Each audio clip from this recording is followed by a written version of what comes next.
Morning, guys. Mark Rush, Protect Dog Training with Big Boy. Good. Who I left on a sit instead of a down. Good. And went back over to the camera. Yak, yak, yak. And then a clocking. Nope. Nope. Good. Okay. No. No. Chastise tone. All right. Good.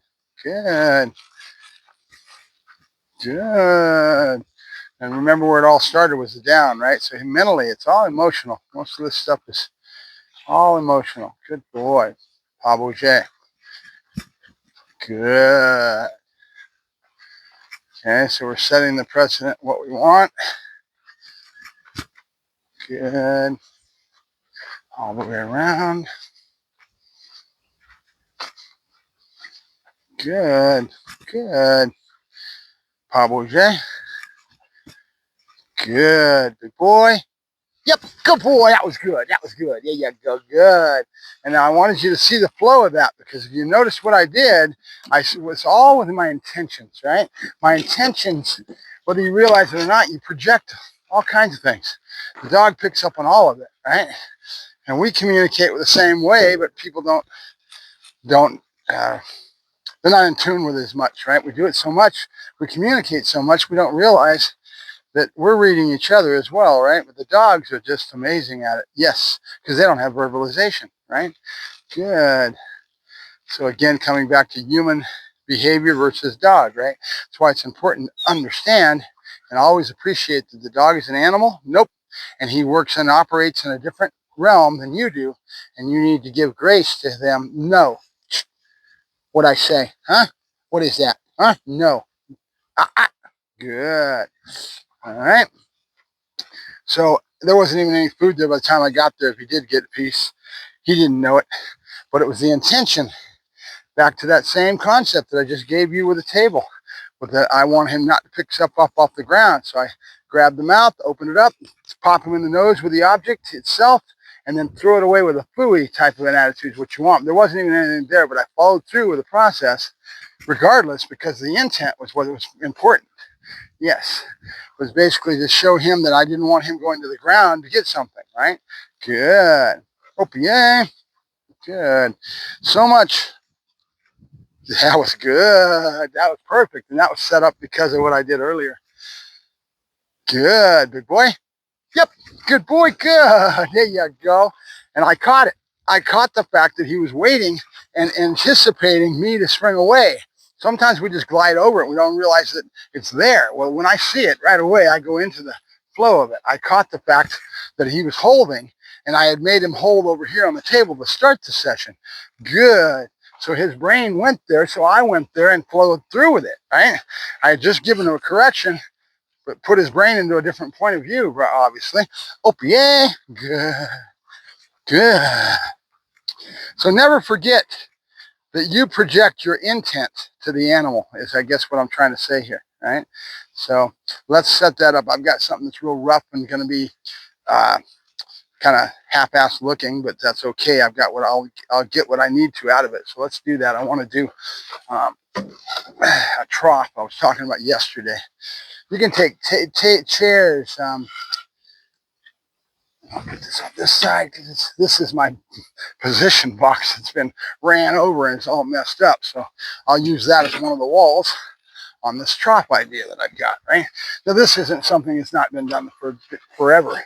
We'd use tape chairs to block things. We use, put it in front of a blind to get the dog to go wider and around. I mean, we do all kinds of little tricks like that to personify our intent. Wow, I love how that came back to that. Good. All right, coming to you.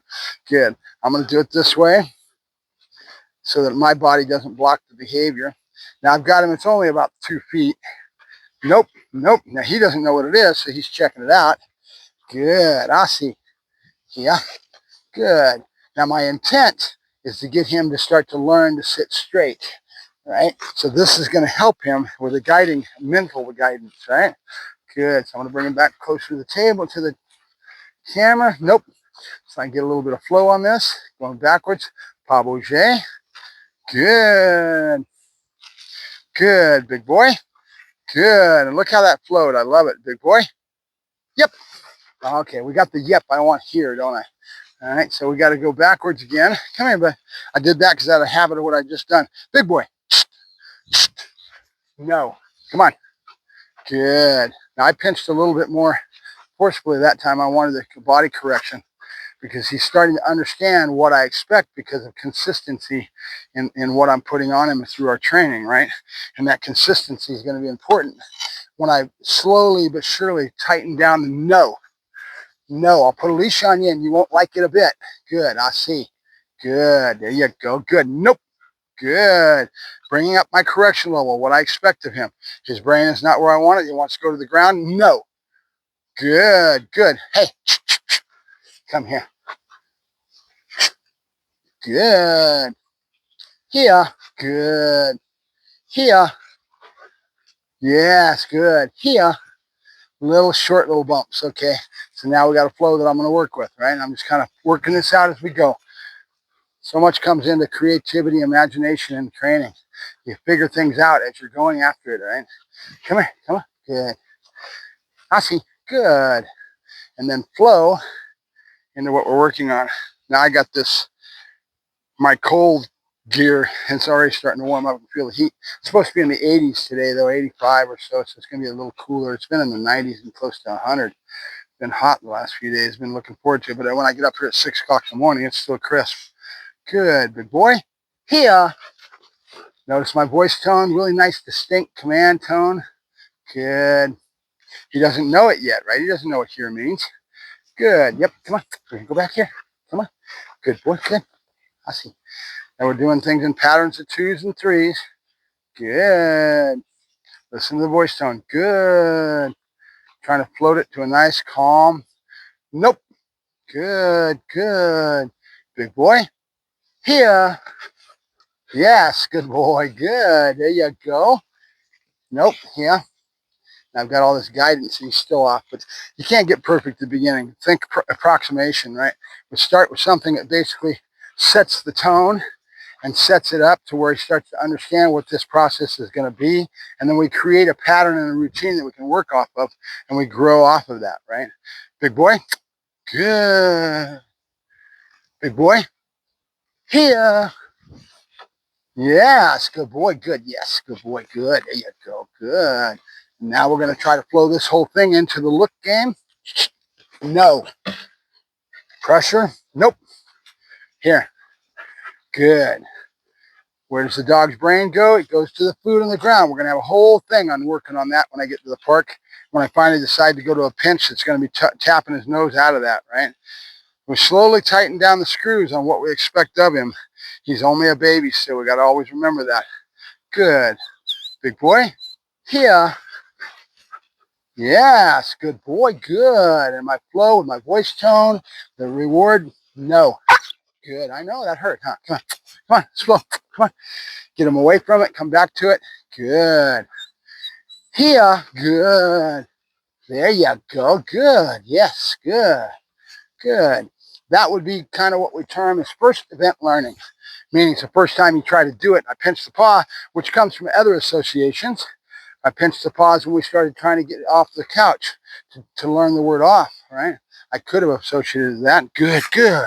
What I'm trying to do here, though, guys, good boy, is set the flow up that I can start to build off of for a pattern and a routine that I'm going to use to build this whole behavior, right?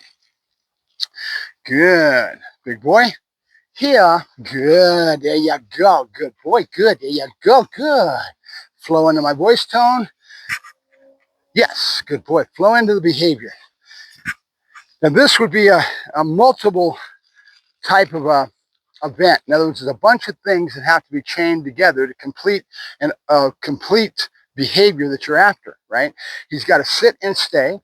He's got to hear his name and then come in on a run and then sit straight and then look at me. Look how many things you have to put together to get one complete behavior out of this exercise, out of this behavior that we're asking the dog to come to. Come, sit in front, look up at me. All the things that he's got to do have to be all chained together. Yep, come on. And that's what you see me doing right now. It's putting it together and trying to get it to flow in such a way that he starts to understand, nope, nope, Good. Let's go. Come on. What this is going to be, because now what I'll do is I'll bring this stuff out and he'll see me set this up and he'll start to associate that with the behavior that I'm going to ask. Big boy, here. Yes, good. Notice we can stick my knees up. He's still getting to see the knees. We're going to get him in close here as we go along, but right now we're going to start it. Good. Look. Yes, good boy. And I've got to pull this together with the other side of this behavior chain. Yes, there's a whole behavior chain in regards to getting him to look at the face. Good, good. Yes, good boy. Good, there you go. Now I need to break away from this. I want to do one more and then we're going to break. Nope. Good, come on, let's go. Good, trying to keep up on the whole behavior of him not going to the ground. We're still working on that one, right? Good, and he's off by a lot, but that's all right. Big boy, here. Now we need to break because the dog's going to get bored and start throwing other things. Good, good, yes. I'm just trying to put the little kernels together. Quiet, knock it off. Something's going on out